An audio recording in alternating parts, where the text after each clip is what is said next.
क्या आप जानते हैं कि पूरे बाइबल में सिर्फ 3 व्यक्ति ऐसे हैं जिन्हें परमेश्वर ने जीवित स्वर्ग में उठा लिया?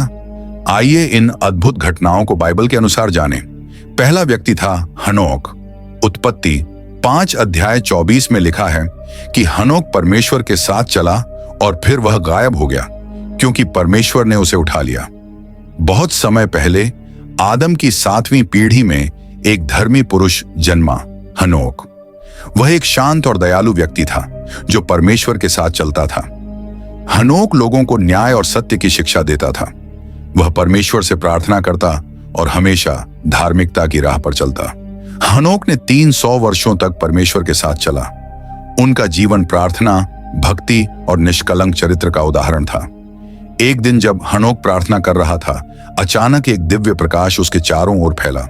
परमेश्वर ने उसे सीधे स्वर्ग उठा लिया। लोग हनोक को खोजते रहे, लेकिन वे उसे कभी नहीं पा सके। उन्हें समझ आ गया कि परमेश्वर ने उसे अपने पास बुला लिया था। जय मसीह की प्रिय भाइयों और बहनों, आपका स्वागत है वीडियो में। यहाँ हम प्रभु यीशु मसीह के प्रेम, अनुग्रह और सत्य के वचनों को साझा करेंगे। अगर आप हमारे चैनल पर नए हैं तो कृपया सब्सक्राइब करें और बेल आइकन दबाएं ताकि आप प्रभु के वचनों से हमेशा जुड़े रहें। अपने विचार और प्रार्थना अनुरोध हमें कमेंट में जरूर बताएं। अब आइए परमेश्वर के पवित्र वचन को सुनें और आशीष पाएं। दूसरा व्यक्ति एलिय्याह था। राजा 2 अध्याय 11 कलाम के अनुसार एलिय्याह को अग्निमय रथ और बवंडर के द्वारा स्वर्ग में उठा लिया गया, एक महान नबी जिसने इजराइल में परमेश्वर का संदेश फैलाया। बाइबल में बताया गया है कि जब एलीशा उसे देख रहा था, तब एक अग्निमय रथ आया और एलिय्याह को बवंडर में स्वर्ग की ओर ले गया। यह एक चमत्कारी दृश्य था जिसने एलीशा को आश्चर्यचकित कर दिया। बहुत समय पहले इस्राएल में एक महान नबी रहते थे, एलिय्याह। वे गिलाद के तिशबी नामक स्थान से आए थे और सच्चे परमेश्वर की उपासना करते थे। इस्राएल का राजा अहाब और उसकी रानी इजेबेल मूर्ति पूजा को बढ़ावा दे रहे थे।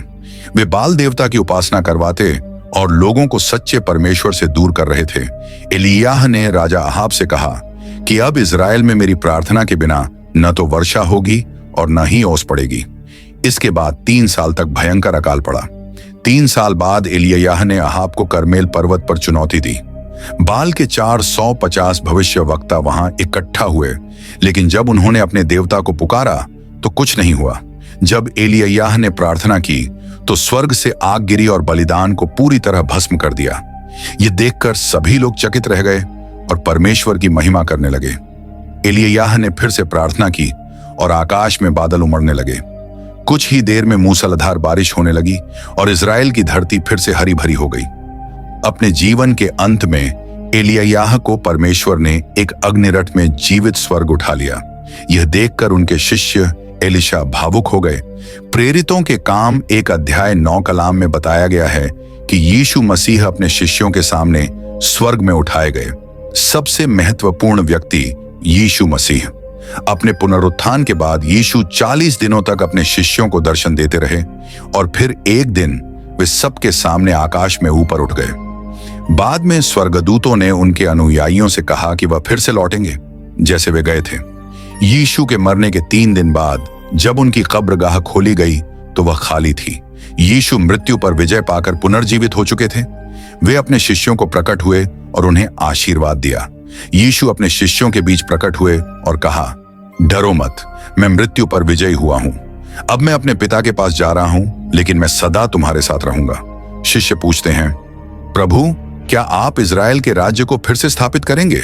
यीशु उत्तर देते हैं, यह जानना तुम्हारे लिए आवश्यक नहीं कि पिता ने क्या योजना बनाई है, लेकिन जब पवित्र आत्मा तुम पर आएगा तो तुम शक्ति से भर जाओगे और पूरी दुनिया में मेरी गवाही दोगे। इतना कहकर यीशु ने अपने हाथ उठाए, अपने शिष्यों को आशीर्वाद दिया और फिर वे धीरे धीरे स्वर्ग की ओर उठने लगे। जैसे ही यीशु स्वर्ग में गए, 2 स्वर्गदूत शिष्यों के सामने प्रकट हुए और बोले, हे गलीली लोगों, तुम यहाँ आकाश की ओर क्यों देख रहे हो? ये वही यीशु हैं जो स्वर्ग में उठाए गए हैं और वे एक दिन फिर से इसी तरह लौटेंगे। ये तीनों घटनाएं हमें याद दिलाती हैं कि परमेश्वर की योजनाएं असीम हैं। वे अपने चुने हुए जनों को विशेष रूप से बुलाते हैं और उनका उद्देश्य हर किसी के लिए अद्भुत है। इस वीडियो को देखने के लिए धन्यवाद। प्रभु यीशु के आशीर्वाद आप पर सदैव बने रहें।